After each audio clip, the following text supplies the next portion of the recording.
கார்த்திக் மிகுந்த கவலையில் அலுவலகத்தில் அமர்ந்து இருந்தான். அப்போது அங்கு வந்த பாபு, ஏண்டா வேலையை பார்க்காமல் இப்படி சோகமா இருக்க என்று கேட்டான். அதற்கு அவன், கொஞ்சம் பணம் நெருக்கடி இருக்கு என்று கவலையாக கூறினான். உடனே அந்த பணத்தை நான் தருகிறேன் என்று அவன் கையில் பணத்தை வைத்தான் பாபு. பாபுவும் கார்த்திக்கும் நெருங்கிய நண்பர்கள்.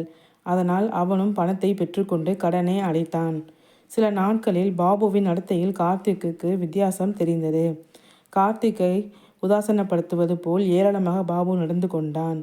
பணம் கொடுத்த திமிரில் இப்படி செய்கின்றான் என்று நினைத்தான் கார்த்திக். கார்த்திக்கிடமிருந்து விலகி செல்ல ஆரம்பித்தான் பாபு.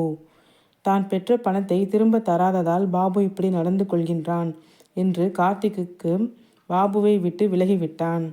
சில நாட்களில் பாபு ஆஃபீஸுக்கும் வரவில்லை. ஃபோன் செய்து கேட்டதற்கும் பாபு கார்த்திக்கை உதாசீனமாக பேசினான். கார்த்திக் பாபு மீது வெறுப்பு வந்தது. பாபுவிடம் பேசுவதையும் தவிர்த்து விட்டான். ஒரு நாள் கார்த்திக் ஃபோனுக்கு பாபு இறந்துவிட்டதாக தகவல் வந்தது.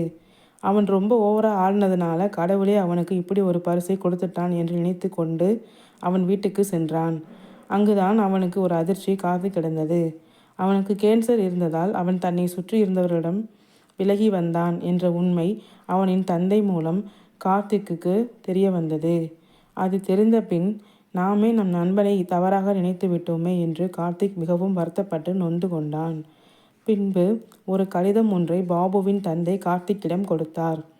அதில் பாபு கார்த்திக்கிடம் மன்னிப்பு கேட்டு எழுதியிருந்தது, நான் இறந்த பின்பு என்னை நினைத்து நீ வருத்தப்படக்கூடாது என்பதற்காகத்தான் உன்னிடம் இருந்து நான் விலகினேன்.